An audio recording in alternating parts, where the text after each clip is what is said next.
Alguém já lhe deu alguma dica muito importante que te salvou muito tempo ou te ajudou muito de alguma maneira? Sabe como dizemos uma expressão muito popular para dizer quando alguém tem uma dica assim aqui no Brasil? Descubra agora em mais um episódio de Don't panic, keep speaking Portuguese.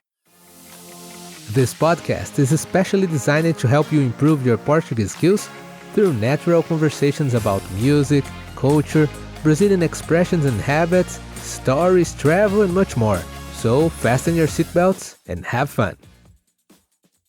Então a pergunta de hoje é essa: você tem no seu país alguma expressão para se referir a uma dica valiosa, aquela sugestão, aquele conselho que muitas pessoas não sabem e alguém te diz aquilo e aquilo te ajuda muito? Aquela dica que vale ouro, aquele conselho que é muito valioso e te ajuda a fazer algo de maneira muito mais rápida ou de um jeito muito melhor. Já aconteceu com você isso? Você tem uma expressão assim no seu idioma? No final desse episódio nós vamos comentar como o brasileiro diz isso, que é algo também, mais uma vez, bem engraçado quando a gente para pensar literalmente. Mas antes disso, eu quero ouvir a Érica falar e eu vou comentar também sobre experiências que nós passamos e que nos deram dicas valiosas e que essas dicas nos ajudaram muito. E aí, quando foi, Érica, que você precisou de uma dica assim que te ajudou muito, por exemplo? Olha, eu já recebi várias dicas que foram de muita ajuda, mas como a minha memória não é muito boa, eu não me recordo. Mas uma em específico que eu me lembro é que me deram assim não tem muito tempo. Eu gosto muito de cozinhar, de fazer bolo, doce, qualquer coisa relacionado a fazer comida eu gosto muito. E eu estava tentando fazer cookies. Só que meus cookies não estavam ficando bons. Bons assim, do jeito que eu gosto. O sabor até ficava bom, mas ele não ficava na consistência como eu gosto.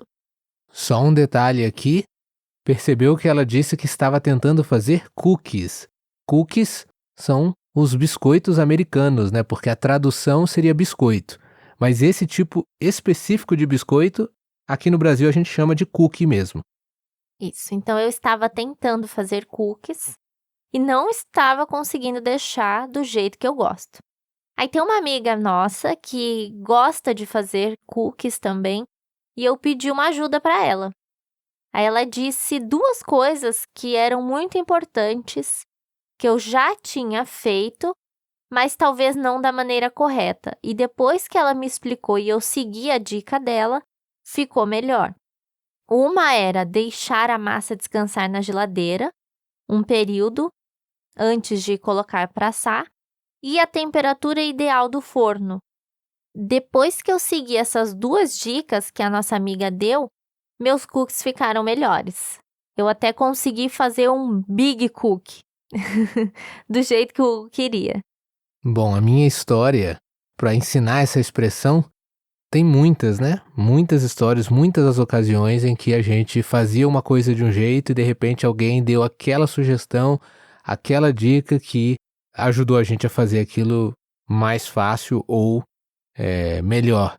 E eu posso dizer, por exemplo, no aprendizado do idioma mesmo, a gente aprendendo aqui o dialeto alemão falado nessa região que a gente mora no Brasil, eu sempre fui de ir falando e tentando falar, mesmo não sabendo tudo do idioma ou mesmo não sabendo as regras gramaticais, eu sempre fui de tentar falar, mas havia alguns erros que eu sempre cometia nesse dialeto alemão.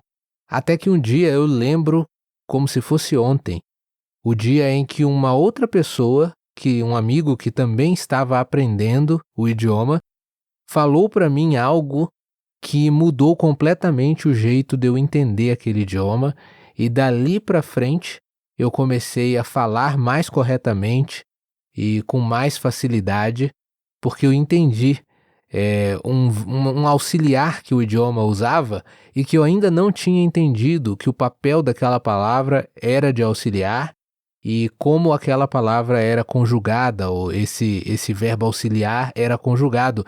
Eu via as várias conjugações dessa partícula, desse auxiliar, como diferentes palavras, e por isso eu nunca conseguia conjugar da maneira certa.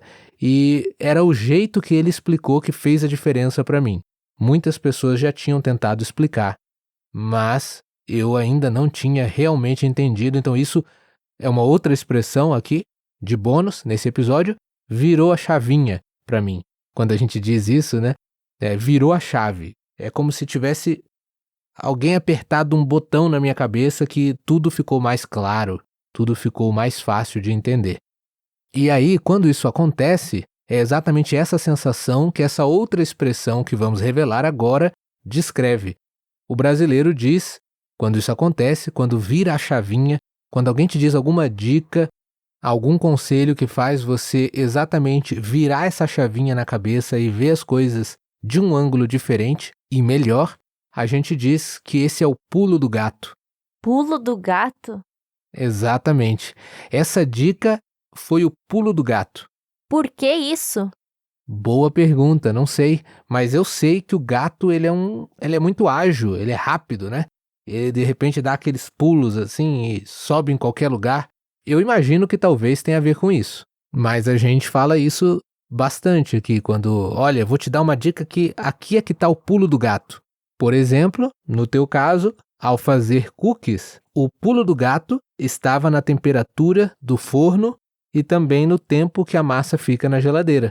Bom, mas se alguém estiver ouvindo esse episódio lá dos Estados Unidos, talvez até tenha outro pulo do gato, já que lá é o país tradicional, famoso pelas receitas de cookies, né? Inclusive, se alguém quiser me dar mais alguma dica de como fazer cookies. Quem sabe encontramos outro pulo do gato por aí, né? Olha, dizem que a origem da expressão é de que a onça pediu para o gato ensinar ela acrobacias, como saltar, como o gato saltava. E o gato ensinou. A onça espertinha achou que assim conseguiria pegar o gato. Mas aí, quando ela foi tentar pegar o gato fez uma acrobacia diferente. E ainda diz para a onça: "Você achou que eu ia ensinar o pulo do gato?" Então, essa historinha ou essa fábula supostamente explica a origem da expressão e faz sentido. O pulo do gato é o que as pessoas procuram, é esse truque, essa dica do sucesso, essa coisinha a mais que se você fizer, muda todo o jogo para você.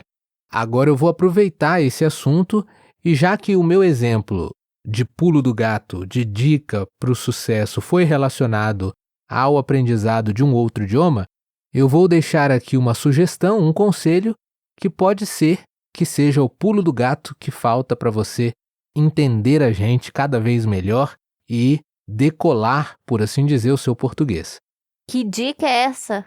Pense em ideias, não em palavras. Cada vez mais, enquanto eu ensino pessoas português ou outros idiomas que eu também ensino, eu vejo que a maior dificuldade das pessoas é tentar achar um equivalente em outro idioma. Uma tradução literal, um equivalente perfeito. Mas existem expressões que só fazem sentido em certos idiomas e você não vai conseguir traduzir isso literalmente. Por isso, você tem que tentar passar uma ideia e um sentimento que vai com aquela ideia, mas desapegar a palavras. Quanto mais você desapega as palavras do seu idioma e tenta se apegar à ideia que você quer transmitir, mais fácil fica aprender outro idioma. Isso cria, inclusive, um fenômeno muito interessante que eu não sou, assim, uma das pessoas mais fluentes em inglês, mas existem coisas que eu gosto de dizer e que essa ideia só vem para mim em inglês. Eu posso até expressar essa ideia em português, mas não sai do mesmo jeito. Então, quando você aprende a pensar no idioma, às vezes você não pensa em idioma, você pensa só em imagens, ok. Você deve converter ideias em palavras, mas não palavras de um idioma em palavras no outro idioma. Essa conversão de palavras é que atrapalha muita gente a aprender um idioma, até porque um novo idioma significa um novo padrão de pensamento. É um outro jeito de pensar, e talvez entender isso e aceitar isso seja o grande pulo do gato para se aprender qualquer idioma. Outra coisa também importante que é uma coisa que eu mesmo preciso fazer quando se relaciona a aprender outro idioma, é não ter vergonha de falar. É importante dar a cara a tapa e tentar falar, mesmo que não esteja saindo corretamente, né? É importante. Isso aí. Mas eu não quero dar a minha cara a tapa, não. Não vou deixar os outros me bater. O que significa isso? Isso a gente vai deixar para um outro dia. Combinado, então. Falamos sobre essa expressão em um próximo episódio. Espero que vocês tenham entendido a nossa explicação de hoje e que a dica do Hugo tenha sido o pulo do gato para você. Esse foi mais um episódio de Don't panic. Keep speaking Portuguese.